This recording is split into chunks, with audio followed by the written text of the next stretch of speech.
Welcome to the Clash of the Generations, where millennials, Gen Z, Gen X, and boomers are colliding in the workplace, and it's having massive impacts on promotions and leadership discussions. I'm Kendall Berg, that career coach. I help you navigate your career and those secrets of the career game in order to find success and accelerate your career forward. Today, we're talking about how the different generations are showing up differently in the workplace and how that is impacting a lot of the conversations that take place behind closed doors. So ultimately, we will start with our boomer generation and work our way back to the youngest. Our boomer generation tends to be more authority oriented, more bureaucratic. They often are at this stage are holding more senior roles in the leadership team. And as a result, are kind of pushing down methodologies that were more common as they were climbing up the chain. Now, there are always going to be exceptions to a lot of what we're going to talk about today. But on the whole, boomers are more traditional liking in office. They like formal email communications, and they prefer more buttoned up presentation analysis share outs as opposed to some of the more iterative work that we see in the younger generations. This means that for the younger generations who are moving up the chain, or even boomers who are in more junior positions and looking to progress, it becomes vital that you are doing a lot of upward self advocacy with this generation. This means sending them summaries of what you're working on, how things are going, as well as the impact to the company so that they're able to articulate it to their leadership. There's also a little bit of a less weight put on work-life balance with this generation. So they're showing up to work even if they're sick, and they're expecting that you will as well.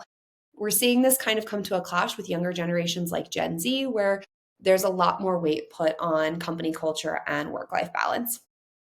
Also, this is Noelle. She is sometimes our podcast guest because she's too friendly and doesn't understand personal space. Next up, we have Gen X. Gen X sometimes gets lost in the middle between the millennials and the boomer generations, where Gen X are really stuck in that middle management at this stage. Now, there are some that have broken through into that executive level. You have some sitting at the more junior, but Gen X are really valuing clear communication.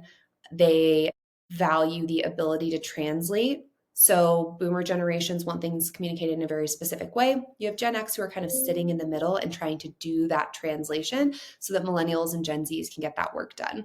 This is also where you tend to see a lot of overtime is in that millennial Gen X era. We'll talk about millennials in a second. But this is where we're starting to see a lot of overtime because you're getting that push down from the boomer generation that wants more work and more effort and less work-life balance. And we still have that mentality of like working hard for the corner office. They're also showing up in performance reviews to advocate for their team members more than we've seen in previous generations. We're starting to see that show up. What's interesting about Gen X and millennials is that on the whole, compared to other generations, they are preferring leadership less than their predecessors. So a recent stat shows that only 38% of millennials or Gen X are interested in becoming leaders of teams. And this is actually a very scary thing because as generations get older, as individuals take a larger play in the corporate work environment, if we don't have individuals who want to step into leadership roles, who is filling those spots? You've got a generation that's about to retire, that's ready to move on to their next phase of life. And you've got a generation who doesn't want to manage people stuck in the middle. It's going to create a really interesting transition, I think, in the next, I'm going to say 5 to 10 years, where we're either going to have some individuals step up and really take those roles. And luckily, most organizations are a pyramid, so there's fewer leadership roles than there are IC. And we'll have kind of that bubble up to the top, or we're going to end up with a lot of unhappy managers who are voluntold to take those positions. Millennials are an interesting one because when millennials first enter the workforce, we heard a lot about them being lazy, about them not wanting to contribute to the workforce, about them logging in at 9, logging off at 5, not really having that same mentality that the Gen X and Boomer generations had. But we're starting to see that shift where millennials are really the burnt out generation. I see it a lot, especially in clients that I work with. There's lots of studies that back this up. But millennials are really at the point where they're burning out in the traditional corporate environment. They don't quite have a voice up yet to influence company culture at the significant level that they would want to. But they're also seeing Gen Z come in with a lot more flexibility in their lives, which again, we'll talk about in a second. And that's really creating a lot of pressure. So you've got boomers and Gen X putting pressure down on the millennial group. You've got Gen Z putting pressure up. And it's really creating this kind of toxic burnt out mentality. Something I've talked about a lot in communities of mine is whether or not we will see a swing back towards blue collar, small business, self-owned business from corporate, specifically in that millennial generation, because they're getting so burnt out in the corporate work environment. They're not feeling validated. They're not moving up the careers ladder as fast as they would want.